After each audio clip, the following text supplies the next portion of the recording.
بسم اللہ الرحمن الرحیم۔ شروع اللہ کے نام سے جو بڑا مہربان اور نہایت رحم کرنے والا ہے۔ وما يفعلوا من خیر فلن يكفروه واللہ علیم بالمتقین۔ یہ جو کچھ بھی بلائیاں کریں ان کی ناقدری نہ کی جائے گی، اور اللہ تعالیٰ پرہیزگاروں کو خوب جانتا ہے۔ ان الذین کفروا لن تغنی عنہم اموالہم ولا اولادہم من اللہ شیئا وَأُولَئِكَ أَصْحَابُ النَّارِ هُمْ فِيهَا خَالِدُونَ۔ کافروں کو ان کے مال اور ان کی اولاد اللہ کے ہاں کچھ کام نہ آئیں گی، یہ جہنمی ہیں جو ہمیشہ اسی میں پڑے رہیں گے۔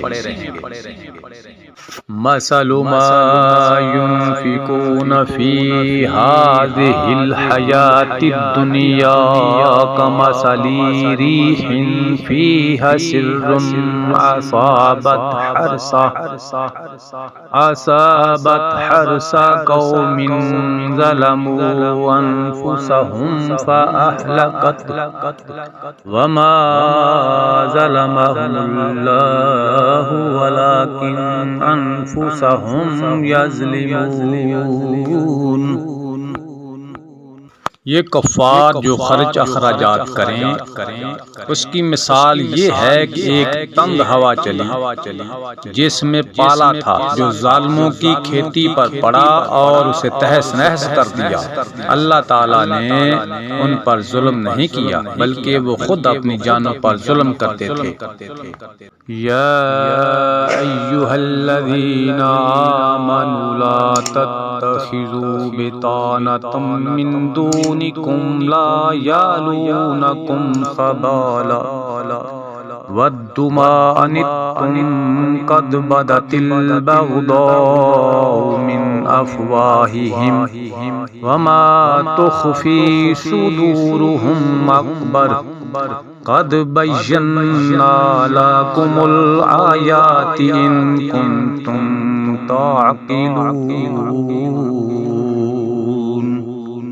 اے ایمان والو، تم اپنا دلی دوست ایمان والوں کے سوا اور کسی کو نہ بناؤ۔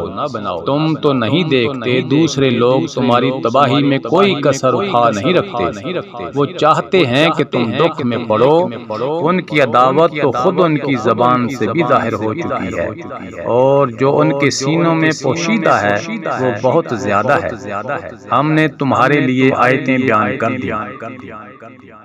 ہا انتم اولائی تحبونہم ولا یحبونکم وتؤمنون بالکتاب کلہ وإذا لقیتم قالوا آمنا وَإِذَا خَلَوْا عَضُّوا عَلَيْكُمُ الْأَنَامِلَ مِنَ الْغَيْظِ قُلْ مُوتُوا بِغَيْظِكُمْ إِنَّ اللَّهَ عَلِيمٌ بِذَاتِ الصُّدُورِ۔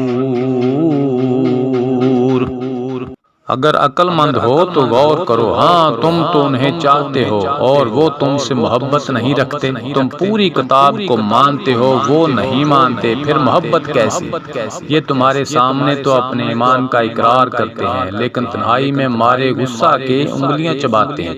کہہ دو کہ اپنے غصہ ہی میں مر جاؤ، اللہ تعالیٰ دلوں کے راز کو بخوبی جانتا ہے۔ ان تمسسکم حسنۃ تسؤ وَإِن تُصِبْكُمْ سَيِّئَةٌ يَفْرَحُوا بِهَا وَإِن تَصْبِرُوا وَتَتَّقُوا لَا يَضُرُّكُمْ كَيْدُهُمْ شَيْئًا إِنَّ اللَّهَ بِمَا يَعْمَلُونَ مُحِيطٌ۔ تمہیں اگر بلائی ملے تو یہ ناخوش ہوتے ہیں، ہاں اگر برائی پہنچے تو خوش ہوتے ہیں۔ تم اگر صبر کرو اور پرہیزگاری کرو تو ان کا مکر تمہیں کچھ نقصان نہ دے گا۔ اللہ تعالیٰ نے ان کے اعمال کا احاطہ کر رکھا ہے۔